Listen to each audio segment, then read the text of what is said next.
Bueno, gracias Vicente por dejarme formar parte de la presentación de este libro, que no solo salda una deuda con la historia, sino que forma parte del ADN de los turolenses.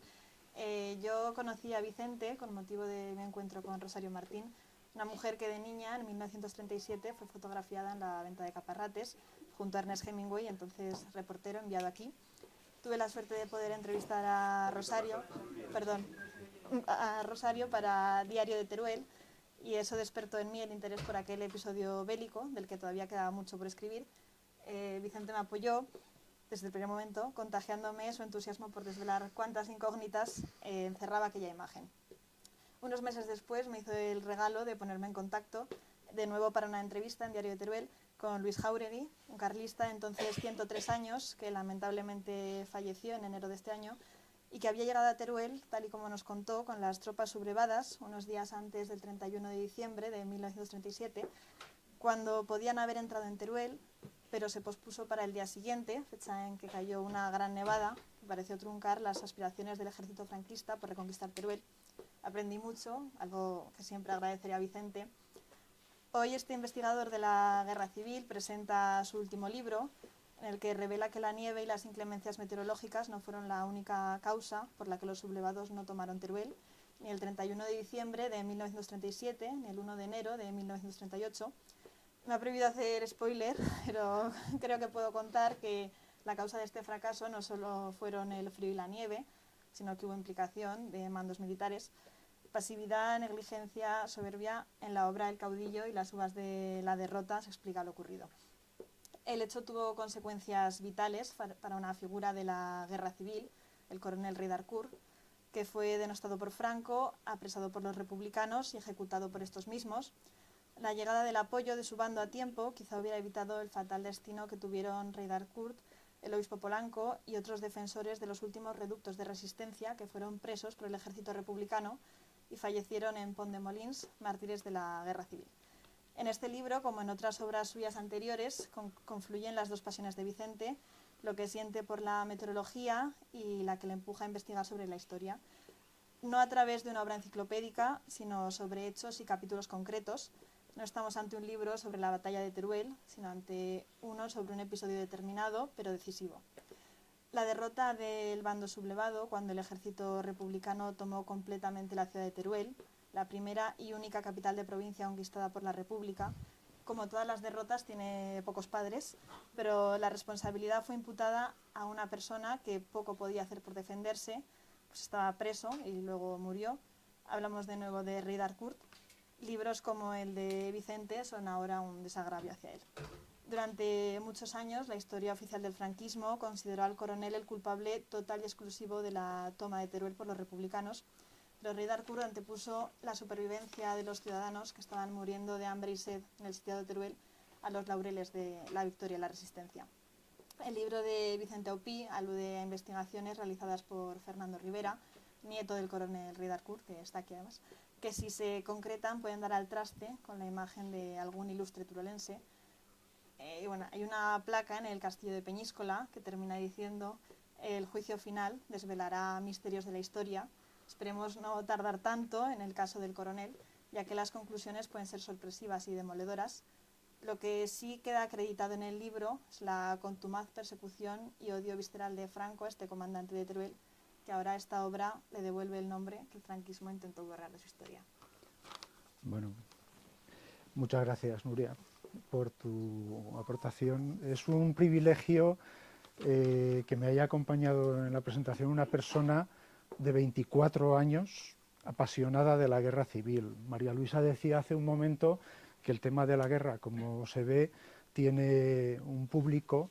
Creo que es algo inherente, pero yo creo que para mí era muy importante que Nuria estuviera aquí, y creo que aparte del libro, que es el tema de hoy, os invito a que busquéis los reportajes que ha escrito Nuria sobre lo de Caparrates que ha comentado antes, la foto de Hemingway, al igual que la entrevista de Jáuregui. De hecho, lo de Nuria es fuente de información en mi libro, como hay muchas otras. Muchas gracias, Nuria.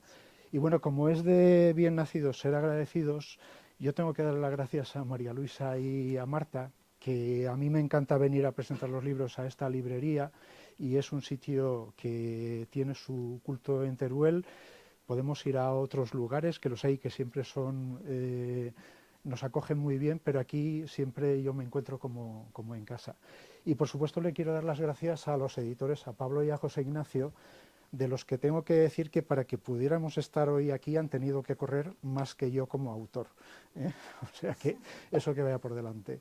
Y aparte de Nuria, bueno, en el libro están los agradecimientos a las personas que han intervenido directamente, pero en concreto quiero dar las gracias a Fernando Rivera, Rey d'Harcourt, que está aquí en la sala, que es el nieto del coronel Rey d'Harcourt y sin el cual evidentemente pues, el libro no hubiera podido salir por la ayuda que me ha prestado. Y en esa línea de agradecimientos inicio la exposición de por qué yo he escrito este libro. Empezó un poco, yo cuando hice El General Invierno, al que ha comentado María Luisa, que fue mi primer libro de la Guerra Civil, ya me di cuenta de que aquí faltaban piezas en el rompecabezas. Es decir, todos sabíamos que la batalla de Teruel tiene dos episodios importantes, primero una caída franquista con la victoria republicana y luego la reconquista de Franco. Y entonces, en esa primera parte, la segunda ha quedado clara y a la luz de la historia no hay nada que decir, pero de la primera yo ya vi que quedaban muchos temas pendientes de descubrir y la verdad es que empecé entonces a tener la idea de hacer un libro como este. Y en el año 2019, cuando ya estaba enfrascado en ello, el profesor Eloy Fernández Clemente, el gran historiador aragonés, hablé con él y me invitó, me animó realmente a que escribiera este libro porque él lo veía importante. Él que era autor del libro titulado El coronel Rey d'Harcourt y la rendición de Teruel, en el cual, como sabéis, ya se dejó claro que lo que hizo Rey d'Harcourt, pues pese a las acusaciones franquistas de traición y de cobardía, fue algo obligado para poder salvar la vida de las personas que había en los reductos franquistas que quedaron en Teruel. Bueno, eso fue de alguna forma el detonante. Y si quieres ve pasando a la siguiente. Entonces, yo os voy a dar algunas pinceladas de lo que contiene el libro. No quiero hacer, como antes comentaba Nuria, contaros el final o el spoiler, porque creo que contiene cosas que hay que descubrir leyendo. Sí que os voy a aportar algunas cosas. Entre ellas, que esto del sitio de Teruel, bueno, pocas veces se ha utilizado en la literatura sobre la guerra civil en Teruel esto del sitio, y la verdad es que lo ocurrido en Teruel entre el 15 de diciembre del 37 y la caída franquista, con la victoria republicana el 8 de enero, con las guarniciones franquistas sitiadas en los reductos, es un sitio de libro, y a mí me ha parecido importante desde el punto de vista histórico hablar de esto bajo ese enfoque. En el libro encontraréis, esto es una pequeña pincelada, pero tenéis al final una panorámica muy grande, a doble página, en la que se ven los puntos principales en los que estuvo la entrada franquista de cuando llegaron en Nochevieja y en Año Nuevo a las puertas de Teruel, pero no consiguieron conquistar la plaza. Estos son los puntos estratégicos, y yo lo que hago en el libro un poco, o el intento, es aportar luz a las causas reales de por qué entre Nochevieja y Año Nuevo las fuerzas de liberación franquistas no consiguieron socorrer a las guarniciones que estaban sitiadas en Teruel, porque sabéis que hay una versión oficial por parte de Franco que ha durado no solo durante toda la dictadura, sino que hasta la actualidad prácticamente se puede decir que en conjunto ha perdurado esa versión, o por lo menos ha habido muchas incógnitas, y una de ellas es la Gran Nevada. Pasa si quieres, Pablo. Pero para mí la clave del asunto es, y lo que hay que preguntarse, ¿por qué aquella noche vieja? Esto es una visión, esta es una fotografía de la colección de la familia Hernández, de donde llegaron un grupo de requetés. Estos son las escalinatas de la estación. Ahí a la derecha está la comandancia, este edificio que se ve ahí, que luego quedó derruido, que estaba apenas a unos centenares de metros, y luego a la izquierda tenéis el seminario. Entonces, la cercanía que había entre las posiciones que alcanzaron las divisiones navarras y donde estaban los reductos no se explica con la versión oficial franquista de que no pudieron llegar, entre otros motivos porque, como se sabe, en Teruel no había republicanos porque habían abandonado la plaza en total desbandada. Con lo cual, la pregunta evidente es ¿por qué? ¿Qué es lo que sucedió para que el ejército franquista no conquistara Teruel? ¿Pasas, Pablo? Y bueno, hay meteorología en el libro, pero no os voy a aburrir con datos. Una de las claves es que según los principales jefes de la cúpula franquista, el principal problema fue el mal tiempo. Y es evidente que el mal tiempo, la nevada, el frío, tuvo que ver mucho con que no se consiguieran los propósitos, pero no en la forma que dicen ellos ni cuando lo dicen ellos, porque la clave está en que el día de Nochevieja ellos detienen a las tropas, es decir, en un momento dado, cuando llegan hasta Teruel, el problema es que se da la orden de que no avancen más a pesar de que la plaza está vacía. Luego, cuando se dieron cuenta del error cometido, el tiempo, la nieve y el hielo se convirtieron en la principal excusa. Aquí encontraréis en el libro una serie de documentos, este en concreto es del Observatorio de Tortosa, y lo que viene a demostrar es que en contra de lo que decían las versiones franquistas, el día de Nochevieja, hablo del día, no de la noche de Nochevieja, Año Nuevo, en contra de lo que ellos decían cuando se detienen las tropas que llegan hasta las puertas de Teruel, la nieve no era en absoluto ningún problema. El problema vino después, que es cuando se intentó realmente conquistar lo que no se pudo conquistar en Nochevieja. Adelante, Pablo. Y aquí tenéis pues uno de los documentos que para mí es importante. Tenéis más en el libro, pero esta para mí es una de las claves. En esta foto, que es de la Biblioteca Nacional, pero pertenece a la colección de Pablo Larraz y Sierra Sesúmaga, tenéis al enlace del coronel Varela, que está informando a un grupo de combatientes de la situación en el momento en que han llegado las tropas a Teruel. Y como veis, no hay nieve en el terreno, es decir, esto es del día de Nochevieja.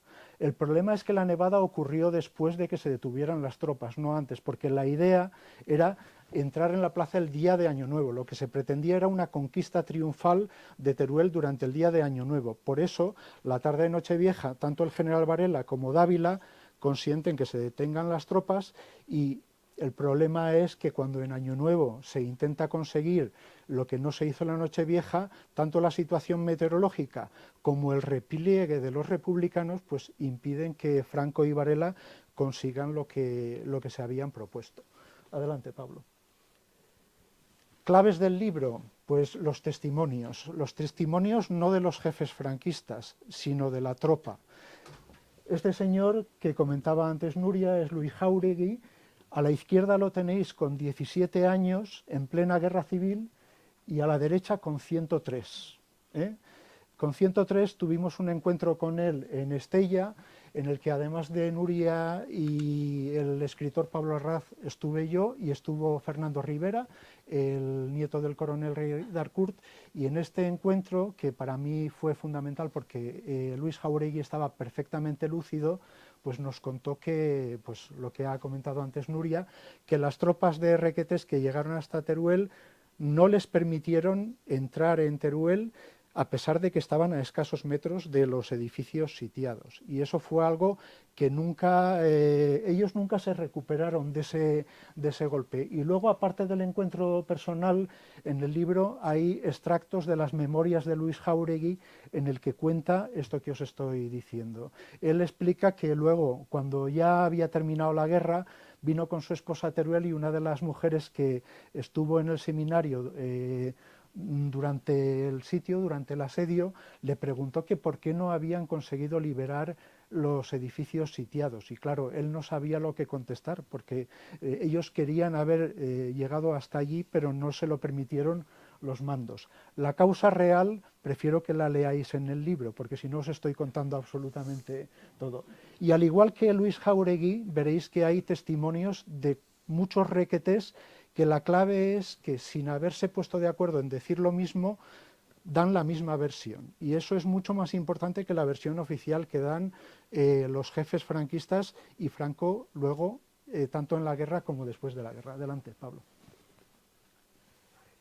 Para que veáis, esto es el heraldo del día 1 de enero del 38, con el anuncio de todo lo contrario de lo que había ocurrido en Teruel. En Teruel, el día 1 de enero no pudieron conquistar la plaza los franquistas, se repliegan los republicanos y rechazan la toma de Teruel por parte de las tropas sublevadas. Y en cambio Heraldo de Aragón cuenta exactamente lo contrario, con una foto a 4 columnas del general Varela. Es decir, lo que había por parte del mando franquista es el diseño para que en Año Nuevo se hiciera una entrada triunfal en Teruel y de alguna forma los periódicos de ese día reflejaran lo que ellos creían que iba a ocurrir, que es que se iba a conquistar la plaza. Adelante, Pablo. Aquí tenéis algo todavía más llamativo, la felicitación de Franco y de Dávila, del general Dávila a Varela por haber conquistado Teruel. Esto es del 2 de enero, es un mensaje oficial. El generalísimo estuvo convencido, tanto en Nochevieja como en Año Nuevo, de que Teruel había caído en manos sublevadas, cuando había ocurrido todo lo contrario. Durante esos días ellos, de alguna forma, lo único que consiguen es balbucear excusas, pero luego durante toda la guerra y durante la dictadura estos sucesos se trataron de ocultar. Esa es otra de las claves que yo trato de explicar en el libro con documentos y con testimonios que son muy, muy importantes. Adelante, Pablo. Un ejemplo. Como sabéis, Rey Harcourt estaba sitiado en la comandancia, pero no podía moverse por los miles de civiles que había en los edificios sitiados. Heridos, gente a punto de morir, no tenían ni comida ni bebida y estaban esperando a las fuerzas auxiliares que venían desde el exterior con el general Varela y con el general Aranda. Y Rey Harcourt, uno de los problemas que tuvo es que el día 30, a causa de la explosión de una mina, se quedó sin comunicación por radio, pero para comunicar la situación y explicarles a los mandos que no podía comunicarse con ello, envió a 2 soldados con una carta manuscrita en clave para que la enviaran al general Mariano Muñoz Castellanos. Y esta carta la escribió Rey Harcourt el día 30. Los primeros soldados que fueron a intentar entregarla no pudieron pasar el cerco republicano, con lo cual tuvieron que volver. Esos 2 soldados son Fernando Hernández Martínez, que era el padre de Fernando Hernández, al que creo que muchos conoceréis, y el otro era, de apellido era Antonio Valero Balfagón. Y luego al día siguiente, Rey Harcourt vuelve a intentarlo y además de explicar la situación de que está incomunicado por radio, el día 31 añade esta coletilla que veis abajo en la que le comunica al mando que Teruel el día 31 ha quedado totalmente desguarnecida, que las defensas republicanas no existen porque el enemigo ha huido de la plaza. Bueno, la clave de esta carta es que se entregó finalmente por los 2 emisarios que envió Rey Harcourt al coronel García Baliño y este se la entregó al general Varela. Esta carta nunca, ni durante esos días, ni a lo largo de la guerra, fue respondida. Es decir, Rey Harcourt nunca recibió respuesta por parte de los mandos, que luego encima le echaron la culpa de todo lo que había ocurrido en Teruel. Es decir, lo que hicieron tanto Varela como Aranda, Dávila y, por supuesto, el jefe supremo, que era Franco, era depositar las culpas de su error militar de no haber conseguido conquistar Teruel en Nochevieja y Año Nuevo, depositarlo en Rey Harcourt, al que acusaron de traición no solo durante la Guerra Civil, sino durante toda la dictadura. Aquí tenéis el acta de rendición original de Domingo Rey Harcourt. Este escaneado es del acta que tiene la familia Rey Harcourt en el archivo, que nos cedió Fernando Rivera amablemente, y esta es la rendición que firma tanto el coronel como la mayoría de los oficiales que estaban con él en la comandancia en Teruel. Esto se ha podido salvar, pues afortunadamente, gracias a una serie de peripecias, pero no ha sido tan sencillo por los motivos que os voy a explicar. Adelante, Pablo.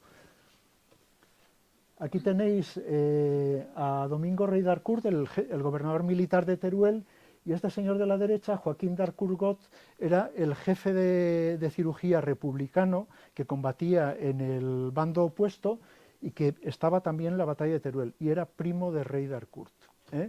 Y cuando Rey d'Harcourt se entrega a los republicanos, el coronel Domingo Rey d'Harcourt, el día 7 de enero del 38, pues en un momento dado les pide a los que le custodian que quiere reunirse con su primo, porque son primos, y les permiten que se reúnan. Y lo que hace Domingo Rey d'Harcourt, lo tenéis en el libro bien explicado, es entregarle a su primo Joaquín la carta de rendición, porque Domingo sabe que desde su propio bando probablemente le acusen de traición, y lo que quiere es que su primo le guarde la carta de rendición, y le dice una frase diciendo: guarda por favor esto, que puede ser mi salvación.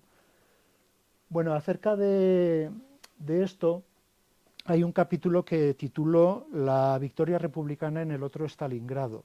Os puede parecer una licencia, pero si os fijáis en estas dos fotos, la de arriba es Stalingrado y la de abajo es la de la zona del Paseo del Óvalo en Teruel. El nivel de devastación en Teruel fue comparable al de Stalingrado. No podemos comparar ambas batallas a grandes rasgos, porque en Stalingrado tenemos que pensar que es una de las batallas más importantes de la Segunda Guerra Mundial y de la historia de la humanidad. Murieron millones de personas. En el caso de Teruel la situación fue distinta, pero hay una serie de paralelismos muy importantes. Y no es una cosa mía, eso ya lo dijo el historiador Antoni Víbor. En el libro sobre la Guerra Civil Española, al hablar de la batalla de Teruel, Antoni Víbor dice que Stalingrado 5 años después no va a ser mucho peor que Teruel. Entonces, eso a mí me indujo a ver si realmente se trataba de una ociosidad, de algún comentario que realmente era una licencia literaria, o había algo de realidad. Y para mi sorpresa, aparte de la devastación, hay muchos más paralelismos. Entre ellos, el invierno en el que se desarrollaron las dos batallas. El problema que cometen los alemanes en Stalingrado y los franquistas en Teruel es no tener en cuenta la parte meteorológica que les sorprendió. Pero aparte de eso, hay otros muchos elementos de paralelismo. Sobre todo la reacción final por parte de Franco y de Hitler, que ambos le echaron la culpa, en el caso de Franco al coronel Domingo Rey d'Harcourt, y en el caso de Hitler a su jefe supremo en Stalingrado, que era el general Friedrich Paulus. Los dos, Hitler quería que se suicidara Paulus, y Franco le echó todas las culpas de traición a Domingo Rey d'Harcourt, con lo cual la reacción era la misma, sin por parte de ellos asumir la culpa que es la del principal responsable de unas tropas. Bueno, hay un capítulo, el capítulo 13, que es una especie de intermedio en el libro, que lo dedico a un fenómeno especial que acompañó la batalla de Teruel, que es que el día 25 de enero, no sé si lo sabéis, pero se vio una aurora boreal en toda España, y la batalla de Teruel fue uno de los puntos desde los que mejor se vio. De hecho, la mayor parte de los combatientes de los dos lados que estaban aquí pensaron que era algún tipo de armamento del enemigo, porque el cielo se encendió de color rojo, que era el color que tenía aquella aurora boreal, y ellos no podían imaginar que en un país como España hubiera una aurora boreal. Bueno, este capítulo yo creo que marca un punto interesante en el libro, y este es uno de los principales testigos que estuvo en Teruel durante aquella aurora boreal, que es el capitán de ingenieros zapadores republicano Antonio Esteve Arcova, que estaba en Villastar. Pero también hay algunos testimonios de otros habitantes de Teruel, con algún recorte del diario. Eso os lo dejo para que lo encontréis en el libro. Adelante, Pablo. Bueno, como os decía, durante el error franquista y la incapacidad para conquistar Teruel no solo se ocultan durante la guerra civil, sino durante toda la dictadura. Y para eso lo que se hace es anular completamente la figura del coronel Rey d'Harcourt, aparte del proceso que se le abrió para hacerle una causa de guerra, que al final fue sobreseída. Luego, durante la guerra, A la familia, por ejemplo, no le dejaron recuperar, como sabéis, Rey d'Harcourt fue fusilado en Pont-de-Molins un año después de la batalla de Teruel, el 7 de febrero del 39. Pues no les dejaron recuperar los restos de Rey d'Harcourt en Pont-de-Molins hasta el año 1972, en que tuvo que ir la hija con su marido en un coche particular y sin ningún tipo de anuncio en prensa ni nada por el estilo y bajo la atenta mirada de la policía. Eso es algo que ocurrió en 1972, 3 años antes de la muerte de Franco. Lo que quiero decir es que el tema de los sucesos de Teruel no solo se ocultó durante la Guerra Civil, sino que se trató de ocultar durante toda la dictadura. Y esta carta, por ejemplo, es de Javier López Mendizábal, en la que le cuenta, primero se lo contó a Eloy Fernández Clemente, al historiador, y luego en esta carta a Ana María Rey, que es la hija de Rey d'Harcourt, en la que le explica cómo su padre, Isaac López Mendizábal, a través del gobierno republicano, intentó con los sublevados el canje del obispo Anselmo Polanco y del coronel Rey d'Harcourt a cambio de varios presos republicanos. Como sabéis, durante la Guerra Civil el intercambio de presos entre ambos bandos pues era lógico, ¿no? Y ambos bandos estuvieron interesados en determinados casos. Bueno, el capítulo 15 está dedicado a la oposición por parte de Franco y el bando sublevado al canje de sus propios militares, es decir, se negaron a que con el gobierno republicano se pactara el canje de Anselmo Polanco y de Domingo Rey d'Harcourt, porque como le dice en esta carta Javier López Mendizábal a la hija de Rey d'Harcourt, desde Burgos, desde el cuartel general de Franco, se decía que no se podía canjear a un traidor. Estamos hablando, esta carta es de 1992, cuando se la envía López Mendizábal a la hija del coronel Rey d'Harcourt.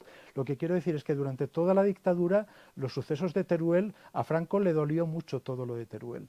Entonces nunca admitió la derrota que tuvo el 8 de enero y durante todos esos años se mantuvo la misma actitud. Adelante, Pablo. Esta, por ejemplo, es una de las cartas que la viuda del coronel Rey d'Harcourt le envió a Franco, porque cuando se hizo la causa de guerra, que lo sometieron a un procedimiento judicial tanto a Rey d'Harcourt como a los demás oficiales, luego en 1940 fue sobreseída, después de la muerte de Rey d'Harcourt, que fue en 1939. Entonces, toda la campaña de infamia en prensa, con acusaciones de los principales voceros franquistas y de los intelectuales del régimen, pues seguían tachando a Rey d'Harcourt de traidor. Y entonces, cuando la causa fue sobreseída, la viuda de Franco le envió varias cartas, la viuda de Rey d'Harcourt le envió varias cartas a Franco, pidiéndole que acabara con la campaña de infamia, es decir, con todo lo que se publicaba en prensa en contra de su esposo. Franco nunca le contestó, lo único que hizo fue enviarle una contestación a través de uno de los subordinados del general Varela, en la que decía que no había ningún motivo para hacer esa campaña que ella solicitaba, y le decía que si quería que fuera ella a los juzgados. Y la clave también está en que, a pesar de que la causa fue sobreseída, no se publicó, es decir, lo que pedía ella era que la causa, el sobreseimiento de la causa, por lo menos fuera publicado en la prensa para que la gente supiera que su esposo había sido declarado inocente en el procedimiento judicial. Bueno, y para acabar, os quiero poner esta foto que es de un encuentro que hubo el año pasado, en primavera, en el que estuvo el nieto del coronel Rey d'Harcourt, Fernando Rivera, que estaba hoy aquí con nosotros, y Rafael d'Harcourt Velázquez, que era el nieto de Joaquín d'Harcourt Got, el médico republicano. Los dos rememoraron el abrazo que se dieron sus abuelos durante la batalla de Teruel, en el que Domingo le entregó a Joaquín el acta de rendición. Y bueno, yo en el libro hablo mucho de las paradojas de la guerra, igual que Evelyn Mesquida, que es la autora del prólogo, que es la autora de libros como La Nueve, los republicanos los españoles que liberaron París, y que habla de algunos de los republicanos que estuvieron en Teruel, que después, en 1944, combatieron junto a las tropas de liberación aliadas que echaron a los nazis. Entonces, este tema de la conciliación y de las paradojas que se dan en la guerra entre familias que combaten en bandos opuestos, para mí es un asunto muy interesante y lo dejo entrever muchas veces en el libro. Luego quiero deciros que para acabar quiero comentaros que ayer en una entrevista que me hizo María Jesús Álvarez de Radio Nacional me preguntó si la batalla de Teruel merecía un Guernica. Y mi respuesta fue que, bueno, puede ser que merezca un Guernica, pero la batalla de Teruel yo creo que merece una producción, una gran película, porque es una de las batallas más épicas que hubo en la Guerra Civil, y creo que en Teruel no somos realmente conscientes de lo que tenemos. Y fuera, en Madrid, en Barcelona, que desconocen muchas cosas, porque uno de los motivos que me ha llevado a escribir este libro es que yo he hablado con gente que saben que Franco ganó la batalla de Teruel en febrero cuando reconquista la plaza, pero no sabían que los republicanos habían arrebatado a Franco el 8 de enero Teruel. Entonces quedan muchas cosas por contar, y esa épica que se da en el sitio de Teruel con el general Invierno presente, con los 2 episodios que hay de la batalla, me parece que tiene una magnitud muy trascendental, con la presencia de corresponsales de guerra como Robert Capa, como Herbert Matthews del New York Times, Henry Buckley del Daily Telegraph. Es decir, lo que hubo en Teruel creo que no se le ha dado todavía, espero que se le dé en el museo y que seamos conscientes de que la ciudad de Teruel merece un museo de la guerra civil de los más importantes que pueda haber en España, pero tenemos una de las batallas más épicas y más importantes que ha habido en la guerra civil española, y creo que eso hay que reivindicarlo, y que no sé si un Guernica, pero creo que hay que darle la envergadura que tiene. Por cierto, en el libro no hay ningún Guernica, pero hay una serie de dibujos de Luis Quintanilla, que era un artista que durante la batalla de Teruel y durante la Guerra Civil hizo grabados y dibujos, y hay varios de los presos republicanos y de escenas del frente de Teruel que creo que os pueden gustar mucho y que escenifican perfectamente lo que sucedió durante la batalla de Teruel.